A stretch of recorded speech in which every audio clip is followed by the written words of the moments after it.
The Charlo brothers have silenced the critics, and all the haters need to line up and eat their crow. Knuckleheads, welcome to the Fighters Rep, where we give you free fights, interviews in the fight game, and fight commentary from the mind of a promoter. If you joined me live last night, you'll know that I really enjoy rubbing it in people's faces when I get a prediction right.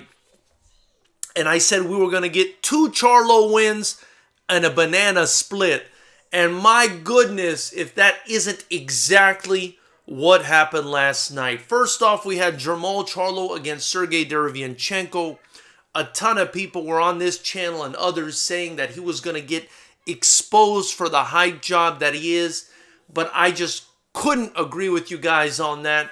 Jermall Charlo, taller, rangier, technically sound, explosive, strong, and I said to everybody that would listen in my prediction that this was not going to be a good fight for Sergey Derevyanchenko. I predicted that Charlo would win a decision or get a late stoppage, and I think if you watched that fight, you saw that on multiple occasions. Jermall Charlo hurt Derevyanchenko. Now, that's not to say Derevyanchenko didn't put up a hell of a fight.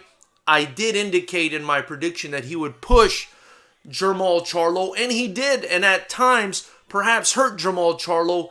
One instance in particular I remember where he seemed to be fighting on the inside and may or may not have hurt Charlo, but Charlo definitely hurt Derevyanchenko more, and I thought won the fight handily. No questions asked. This was not controversial. The young Jermall Charlo goes in there and outperforms Sergey Derevyanchenko and does it in a more convincing fashion than Triple G did, who a lot of people thought Derevyanchenko beat in their match.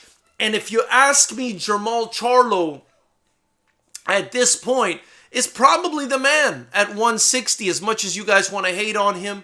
You know, I also said, another thing to look at in this fight was the experience, right? Derevyanchenko had half the professional fights. I don't care how much of an amateur career you've had. When you're 34 years old versus a priming 30-year-old beast like Charlo is, and, the kid's got 30 pro fights, double the pro fights that you've got. Of course it's going to be a long night for you. And the Charlo haters got to eat crow. Now let's segue into the Jason Rosario fight. I indicated in my prediction that this would be even easier. This would be even easier to predict than the other Charlo fight because Jason Rosario's main asset is what? It's his physique, it's his physical strength, it's his punching power. Well, when you're going into a fight against a guy and your main asset, the other guy can match and then some, you're in big trouble, and that's what happened here. Jermall Charlo was just as physically strong as Jason Rosario, if not more.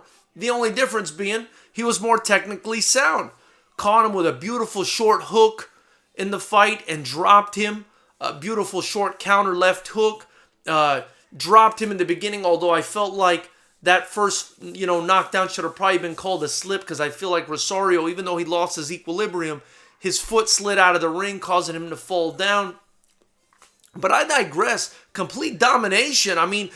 Rosario had his moments. I won't say complete domination. Rosario had his moments, but Charlo tore him up. Charlo tore him up convincingly and stopped him. And listen, dropped him, I believe it was 3 times in the fight, and on the third knockdown, he was down for the count and he was not getting up. I will say that the final knockdown, the knockout, the jab to the body, looked a little suspicious to me. It could be that Rosario was hurt to that extent. I'm not making any accusations here, but it looked suspicious to me. I felt like his reaction didn't really fit what happened. I felt like it was a jab up top, a jab to the body. He fell down, and then he seemed to be seizing, or something was happening to him. I thought it was a bit of an overreaction. Then I got worried. I said, maybe this guy's having a seizure in the ring. I didn't know what was going on, but it just didn't look like the normal reaction you would see from a jab to the body. At least I've never seen it. Regardless, I think, if people want to say he took a dive, they'll say that, and, you can't really tell them they're lying. If people want to say Rosario was just trying to get out of the fight because he was getting demolished, you can't really argue with them there. That's potentially what happened. Or maybe he just got caught with a nice shot, on a weak spot. Maybe he, suffered some sort of injury there before. Who knows? I don't know.